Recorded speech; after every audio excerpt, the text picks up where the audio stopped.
Hello friends, welcome to சிஎஸ்சிபிஎல்இ மற்றும் இசேவை தமிழ்நாடு. இன்றைக்கி இசேவை மையத்துக்கான ID வைத்திருப்பவருக்கு ஒரு முக்கிய அறிவிப்பு வெளியாயிருக்கு.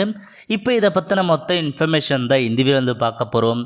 இந்த வீடியோ ஸ்கிப் பண்ணாமல் ஃபுல்லாக பாருங்கள். அது மட்டும் அல்ல, இந்த வீடியோ நிறைய பேருக்கு ஷேர் பண்ணுங்கள். ஓகே, அதாவது தமிழக அரசு சார்பில் உங்களை தேடி உங்கள் ஊரில் அப்படின்ற ஒரு புதிய திட்டத்தை பார்த்தா செயல்படுத்த போகிறாங்க.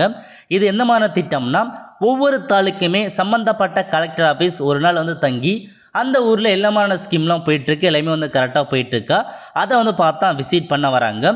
ஒவ்வொரு வாரமும் ஒவ்வொரு தாலுக்கில் பார்த்தீங்கன்னா கலெக்டர் பார்த்தா தங்கி இந்த ஸ்கீம்லாம் வெரிஃபை பண்ணுறாங்க. இதன் அடிப்படையில் என்ன சொல்லியிருக்காங்கன்னா, 31ஆம் தேதி இன்னிலேருந்து பார்த்தா உங்களுக்கு ஸ்டார்ட் ஆகுது.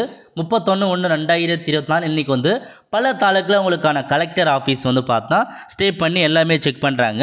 இதில் முக்கியமான இன்ஃபர்மேஷன்ஸ் என்ன சொல்லியிருக்காங்கன்னா, கண்டிப்பாக சம்மந்தப்பட்ட இசேவை மையங்களுக்கு அரசு அலுவலகங்கள், பள்ளிகள், சத்துணவு கூடங்கள், ஊட்டச்சத்து மையங்கள், நியாய விலைக் கடைகள், மருத்துவமனைகள், கூட்டுறவு மேலாண்மை சங்கங்கள் மற்றும் பல்வேறு துறை சார்பில் செயல்படுத்தப்பட்டு வரும் திட்டங்கள் குறித்த முன்னேற்றங்களை ஆகியவையில் களப்பணிகள் மேற்கொண்டு ஆய்வுகள் செய்ய போகிறாங்க.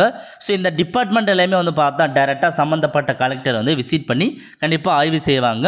ஸோ நீங்கள் பார்த்தா டிஎன்இஜே இசேவை மையத்துக்கான ஐடி வச்சுருக்கீங்கன்னா கண்டிப்பாக உங்களுடைய இசேவை மையத்துக்கு இன்ஸ்பெக்ஷன் வருவாங்க கலெக்டரு.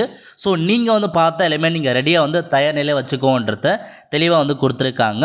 கண்டிப்பாக உங்களுடைய இசேவை மையத்தில் எந்த மாதிரி இன்ஃபர்மேஷன் நீங்கள் கடைபிடிக்கணும்னா, பெயர் பலகை வைத்திருக்க வேண்டும் சொல்லியிருக்காங்க. ஸோ உங்களுக்கான போர்டு கண்டிப்பாக நீங்கள் வச்சுருக்கணும்.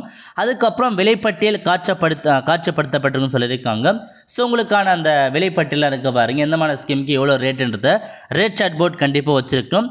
அதேமாதிரி இசேவை மைய உதவி மையத்துக்கான கட்டணமில்லா புகார் என்ன, அதையும் கண்டிப்பாக உங்களுடைய இசேவை மையத்தில் வச்சுருன்னு சொல்லியிருக்காங்க. ஸோ டோல் ஃப்ரீ நம்பரை அதை நீங்கள் போஸ்ட்டாக ஒட்டி அனுப்பணும். அதுக்கப்புறம் வருவாய் சான்றுக்கு இணைக்கப்பட வேண்டிய ஆவணங்கள் காட்சிப்படுத்த வேண்டும் சொல்லியிருக்காங்க. ஒவ்வொரு இதுக்கும் என்ன மாதிரி டாக்குமெண்ட்ஸ்லாம் இருக்கணுன்ற மாரி அதை நீங்கள் காட்சிப்படுத்த வேண்டுமா. அதுக்கப்புறம் கணினி, ஸ்கேனர், பிரிண்டர், பயோமெட்ரிக் சாதனம், தேவையான பதிவேடுகள், நாற்காலி வசதி, குடிநீர் வசதி, மாற்றுத்திறனாளிகளுக்கு சாய்தள வசதி மற்றும் மையத்தினை தூய்மையாக வைத்திருக்க வேண்டும் சொல்லியிருக்காங்க. ஸோ இதெல்லாமே கண்டிப்பாக உங்கள் சென்டரில் இருக்கின்றத தெளிவாக கொடுத்துருக்காங்க. இந்த ஆய்வின் போது இசேவை மையங்கள் இயங்காமல் இருந்தாலோ, கூடுதல் கட்டணம் பெற்றாலோ, வாடிக்கையாளர் தகாத முறையில் நடந்து கொண்டாலோ சம்பந்தப்பட்ட மையத்தின் பொறுப்பாளர் மீது கண்டிப்பாக நடவடிக்கை எடுக்கப்படுறதை தெரிவிச்சிருக்காங்க. ஸோ இதான் உங்களுக்கான இன்ஸ்ட்ரக்ஷன். ஸோ இந்த ஸ்கீம் மூலமாக ஒவ்வொரு தாலுக்கு வைஸாக கலெக்டர் மூலமாக இன்ஸ்பெக்ஷன் வராங்க. கண்டிப்பாக உங்கள் இசேவை மையத்தில் வரதுக்கான வாய்ப்புகள் நிறையவே இருக்குது. எல்லாமே நீங்கள் ரெடியாக வச்சுக்கோங்க. அவ்வளோதான் ஃப்ரெண்ட்ஸ், கண்டிப்பாக இந்த வீடியோ லைக் பண்ணுங்கள். அது மட்டும் அல்ல, இந்த வீடியோ நிறைய பேருக்கு ஷேர் பண்ணுங்கள். அடுத்த ஒரு நல்ல வீடியோவில் சந்திப்போம். நன்றி, வணக்கம்.